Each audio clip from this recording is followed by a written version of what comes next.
할렐루야. 오늘도 수요 기도에 참여한 여러분 환영하며 축복합니다. 오늘도 말씀 속의 기도의 제목을 찾아 간절한 마음으로 부르짖어 기도할 때 기도를 들으시고 응답하시는 살아계신 주님을 만나는 이 시간이 되기를 주님의 이름으로 축복합니다. 오늘은 열왕기상 3장 16절에서 28절까지 말씀으로 친자소송 판결이라는 제목으로 함께 은혜를 나누고자 합니다. 자, 지난 시간에 왕이 된 솔로몬이 1000번제를 드리면서 하나님 앞에 간구했던 한 가지 기도는 듣는 마음을 주옵소서였습니다. 듣는 마음이 무엇인가? 백성들을 재판할 때 잘 듣고 선과 악을 분별할 수 있는 지혜, 이것이 바로 듣는 마음이었죠. 그러자 하나님께서는 솔로몬이 다른 어떤 개인적인 유익을 구한 것이 아니라 맡겨진 그 나라를 어떻게든 유익하게 바로 세워가기 위해 하나님 앞에 구하는 모습을 보고 너무 기뻐하시면서 지혜를 주셨을 뿐만 아니라 솔로몬이 구하지 않았던 부귀와 영광도 모두 그에게 주셨습니다. 바로 이 꿈을 꾼 이후에 이어진 사건이 오늘 친자소송 판결입니다. 내용은 우리가 너무 잘 알죠. 한 집에서 살던 두 창기가 3일 간격으로 아들을 낳았습니다. 그런데 그 중에 한 창기가 잠을 자다가 자기 아이를 깔아뭉개고 죽였습니다. 그리고는 몰래 다른 창기의 아들과 자신의 죽은 아들을 바꿔치게 한 거죠. 문제는 당시 두 사람 사이에서 일어난 이 일을 아무도 본 사람이 없다는 겁니다. 더욱이 두 창기는 자신의 아들임을 입증할 만한 어떤 물증도 가지고 있지 않습니다. 요즘 같으면 유전자 검사라도 하면 누가 진짜 엄마인지 확실해지겠지만 당시에는 그런 게 없잖아요. 그러니 이 사건은 아주 해결하기 어려운 굉장히 까다로운 사건 중 하나였습니다. 그러나 솔로몬은 이 문제를 어머니의 모성애를 이용해서 아주 명쾌하게 해결하지요. 그 결과 솔로몬은 지혜로 인해 큰 명성을 얻게 되었고 자신의 왕권을 더욱 확고하게 다져갈 수 있었다라고 하는 것이 오늘 본문의 내용입니다. 바로 이 친자 확인 소송을 통해서 우리는 몇 가지 신앙적인 교훈을 얻고 또 여기에서 함께 기도의 제목도 찾아 기도하는 이 밤이 되길 바랍니다. 우선 첫 번째로 하나님의 말씀은 단순한 선언이 아니라 행동 그 자체고 실제라는 것입니다. 그래서 하나님의 말씀은 반드시 성취되는 거죠.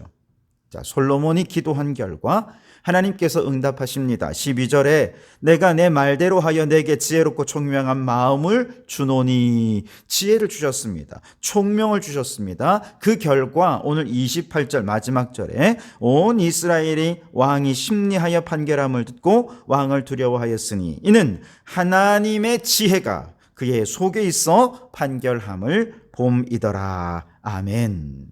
하나님의 지혜가 솔로몬 안에 거하여서 그 지혜로 이 문제를 해결해 갈 수 있었다는 것이죠.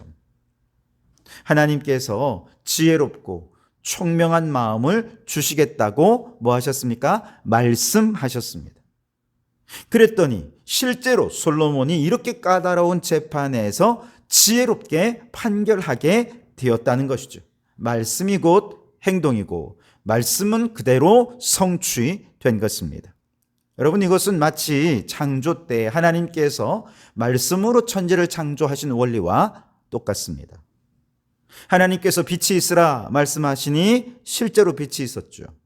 궁창이 있으라 말씀하신 대로 궁창이 생겨났고 해와 달과 별들과 모든 식물과 동물, 생물들까지도 주의 말씀대로 창조될 수 있었습니다.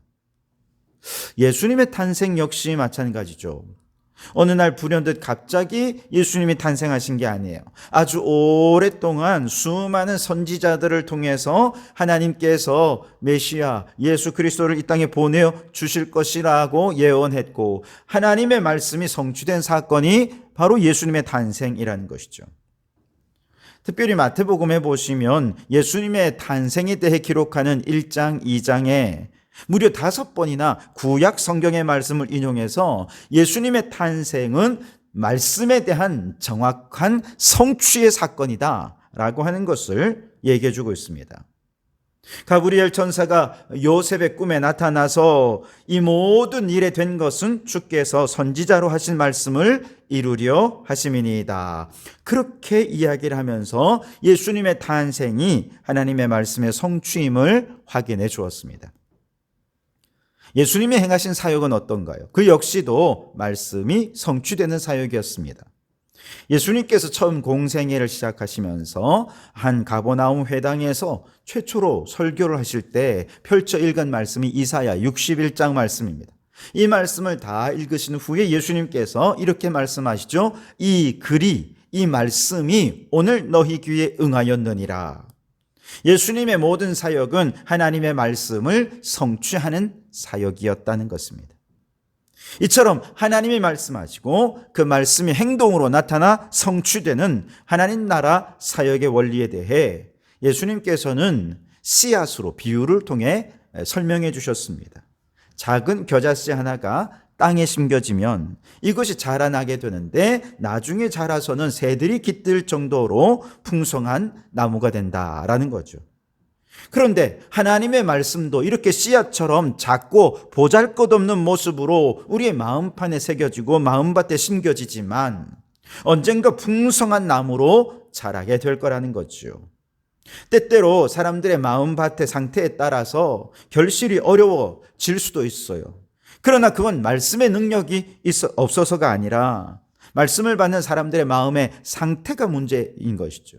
말씀은 살아있고 활력이 있고 생명력이 있기 때문에 30배, 60배, 100배의 결실을 맺게 됩니다. 물론 씨앗을 심었다고 해서 즉시 열매가 맺히는 건 아니지요.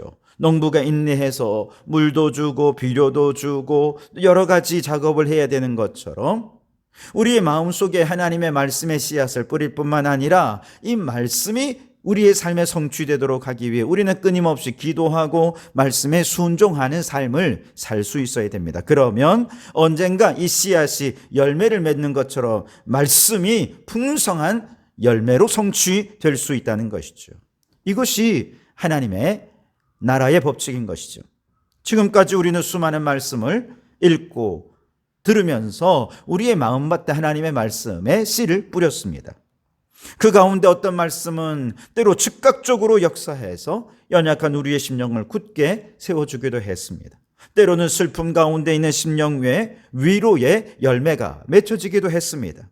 그런데 어떤 말씀은 아무리 들어도 여전히 이제 막 싹을 틔우는 그런 말씀도 있습니다. 믿음의 열매가 되지 못하고 오랜 시간이 지나서 지금에서야 싹을 틔우는 말씀이 있어요. 심지어 어떤 말씀은 아직 여전히 땅속에 묻힌 채 마음밭에서 아직 싹도 못 틔운 채 그저 심기어만 있는 그런 말씀도 있습니다.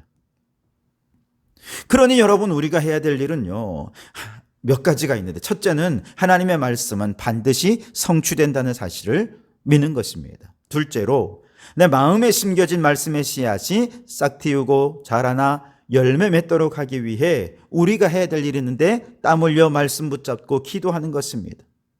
하나님, 혹시 내 마음이 길가는 아닙니까? 돌짝밭이나 가시떨기밭은 아닌지요? 하나님, 성령님을 보내어 주셔서 길가와 같은 우리의 마음 다 기경하여 주시옵소서. 우리의 마음 속에 있는 돌멩이나 가시떨기 다 뽑아버리고 옥토와 같은 마음밭 되게 해 주옵소서. 간절한 마음으로 부지런히 하나님 앞에 기도해야 할 것입니다. 그리고 셋째로, 포기하지 말고 끝까지 말씀에 순종해야 됩니다. 아무리 노력해도 말씀대로 살려고 하더라도 말씀의 열매가 나타나지 않을 때 낙심될 때 있습니다. 그러나 여러분, 올해 성취되지 않으면 내년에 성취되게 하실 것입니다. 내년에 안 되면 언젠가 하나님의 때가 되면 성취될 거예요. 그러니 낙심하지 마시고 인내하며 지속적으로 하나님 말씀에 순종하고 말씀을 위해 기도한다면 반드시 하나님의 말씀이 성취되는 날을 보게 될 줄 믿습니다. 바라기는 바로 이 믿음으로 말씀이 내 삶에 성취되어서 풍성한 열매들을 추수하는 우리 모든 성도들이 되시기를 주님의 이름으로 축원합니다. 그게 두 번째로 오늘 말씀에서 주목해야 될 것은요, 하나님 나라는 비천한 백성들의 신음에도 귀 기울이는 사랑의 나라라고 하는 것이죠. 자, 오늘 16절에 그때의 장기 두 여자가 왕에게 와서 그 앞에 서며 그랬습니다. 여러분, 우리가 이 장면을 읽으면서 뭔가 좀 부자연스럽게 느껴진다 하는 느낌이 있지는 않습니까? 왜냐하면 왕 앞에 지금 누가 있습니까? 장기가 아기를 안고 재판받으려고 서 있는 거예요. 사실 고대 사회에서 여성은 오늘날처럼 인권을 존중받지 못하는 존재가 아니었습니까? 더욱이 여기 나온 사람들은요, 여성 가운데에서도 창기들입니다. 이들이 왕 앞에서 정당한 재판을 받기 위해 서 있는 것이죠. 에스더서를 보면요, 페르시아의 아하수에로 왕 앞에는 아무나 나갈 수가 없는 걸 우리가 너무 잘 알죠. 심지어 왕비조차도 미리 허락을 받지 않으면 죽음을 각오하고 왕 앞에 나아가야 하는 것이죠. 그만큼 왕 앞에 서는 것은 아무나 설 수 없어요. 신분과 자격이나 방식이 아주 엄격했습니다. 그런데 솔로몬 왕은 어떻습니까? 비천한 장기들이 나와서 자신의 억울함을 막 호소하고, 왕은 정성껏 듣고 공정하게 그 문제를 해결하기 위해 최선을 다하지 않습니까? 이런 나라 참 멋진 나라 아닙니까? 바로 이 나라가 하나님의 말씀이 성취된 하나님의 나라라고 말할 수 있을 것입니다. 그 나라는 사랑의 나라입니다. 우리는 솔로몬 왕국을 생각할 때 그의 지혜와 또 그가 누린 부요에 집중하지만, 사실은 더 중요한 것은 왕 앞에 모든 백성들이 자신의 이렇게 억울함을 호소할 수 있고, 왕은 그 억울함을 들어주고 어려움을 해결하는 정말로 아름다운 사랑의 나라를 이루었다는 것, 이것이 중요한 것입니다. 그런데 솔로몬의 이 같은 모습은 모든 약한 자들과 억울한 자들의 소원을 자비롭게 들으시고 정의롭게 해결하시는 바로 우리 예수 그리스도와 닮아 있는 것을 보게 됩니다. 예수님은 하나님 나라의 왕이시잖아요. 그런데 이 땅에 오셔서 가난한 자, 병든 자, 세리, 죄인들의 친구가 되어주셨습니다. 그들과 함께 음식을 먹고 교제하고 천국 복음을 전하셨습니다. 병든 자들의 경우는 육체적인 고통을 고쳐주셨을 뿐만 아니라 그들이 육체적인 질병으로 인해서 가정에서 버림받고 때로는 38년 동안, 때로는 12년 동안 이 질병으로 고통당하면서 겪어야 했던 마음의 큰 아픔, 상처들, 이런 것까지 다 헤아려 어루만져 주셨습니다. 삭개오 같은 사람은 육체의 질병이 있는 건 아니었습니다만 마음의 상처가 있었죠. 그런 사람들에게도 그 신음에 귀 기울여 주셨습니다. 산상수훈의 말씀에 보면 지금 가난한 자, 지금 굶주린 자, 지금 우는 자, 지금 핍박을 받는 사람들에게 우리 주님 복을 선포하시면서 하나님의 나라가 바로 이런 사람들의 것이다 라고 선포하셨습니다. 마태복음 8장에 보면 앞부분에서 이제 마태복음 5장부터 7장까지 산상수훈의 가르침이 끝난 다음에 곧바로 이어지는 말씀에서 예수님 앞에 나온 사람이 누구냐? 사람들로부터 가장 천대와 멸시를 받았던 한센병 환자, 문둥병자가 예수님께 나와왔어요. 예수님은 그를 멸시하지 않으셨습니다. 오히려 그를 어루만지시며 고쳐주셨죠. 그렇게 예수님 앞에 나오면 누구든지 나올 수 있어요. 질병이 고침받고 귀신이 떠나가고 온전한 삶을 회복한 그들의 마음속에, 그들의 가정과 그들의 마을 속에 천국이 임하는 놀라운 축복을 경험하게 된 것이죠. 그렇습니다, 여러분. 비천한 장기들의 억울한 사연에 귀 기울여 주었던 솔로몬 왕이 하나님이 기뻐하시는 그의 나라를 이루어 갔던 것처럼 가난한 자, 병든 자, 소외된 자들의 작은 신음에도 귀 기울여주고 보살펴주고 도와주셨던 우리 주 예수 그리스도의 그 놀라운 사랑이 나타나는 그 모든 것이 바로 천국이 임하는 것을 우리는 깨달아야 할 줄 믿습니다.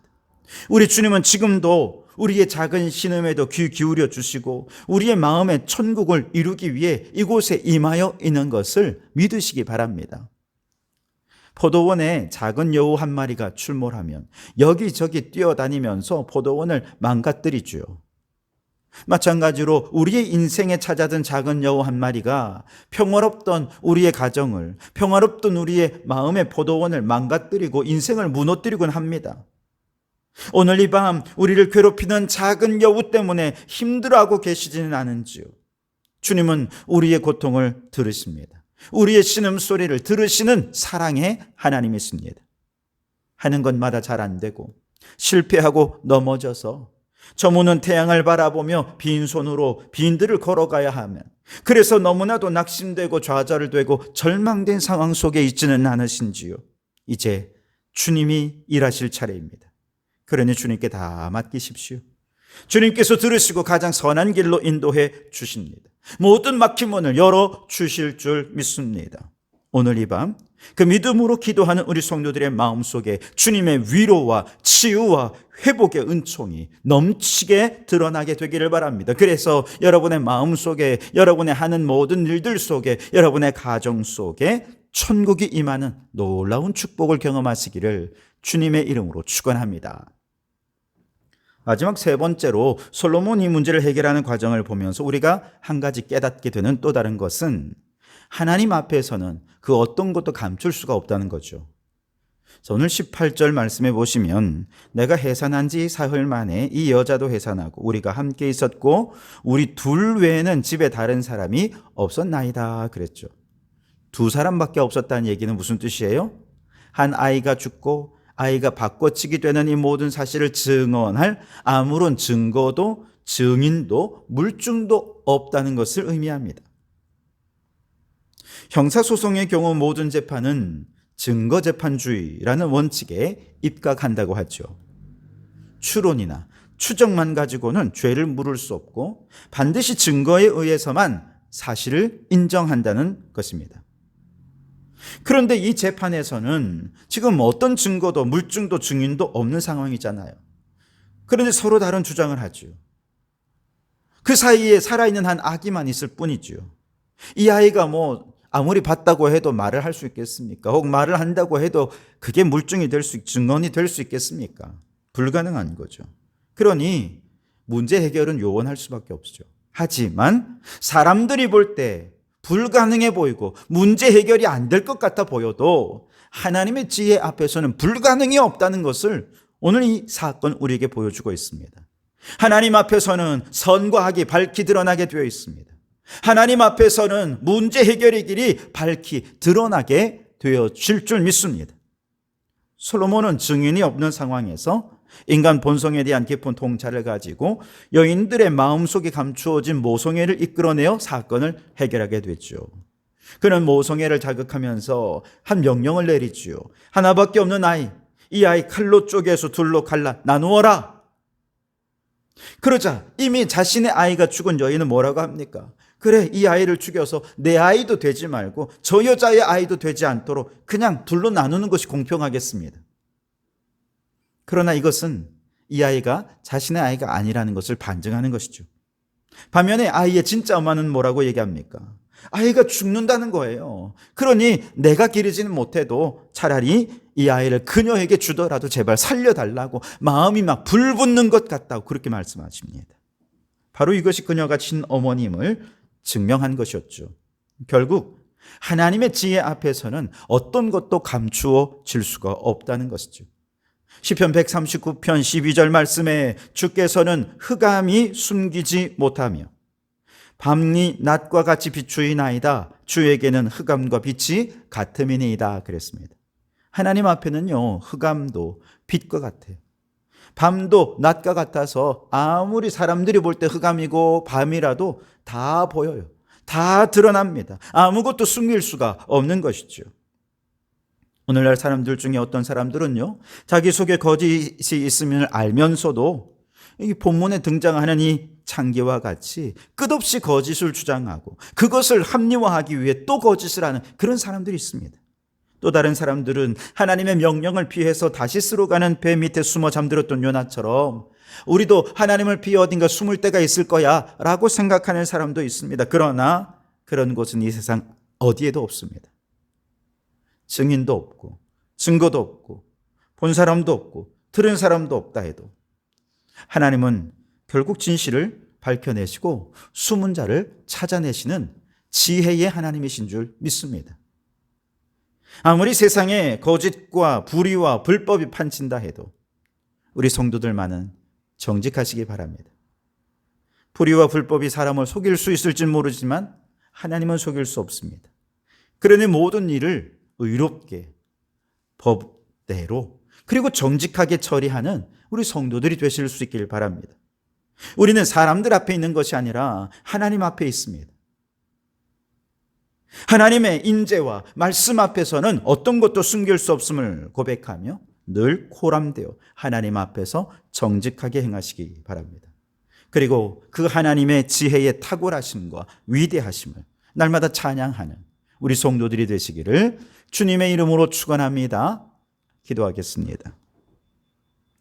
우리 하나님은 말씀하신 것을 우리의 삶 속에 반드시 성취하는 분이심을 믿습니다. 이미 우리 마음에 숨겨진 말씀의 씨앗이 싹을 틔우고 자라고 열매 맺도록 하기 위해 땀 흘려 말씀 붙잡고 기도하고 말씀대로 순종하는 자들 되게 해 주시옵소서. 그리하여 말씀대로 이루어지는 영적 원리를 따라 살아가는 저희들이 되게 해 주옵소서. 주님, 하는 것마다 안 되고 실패하고 넘어져 있습니까?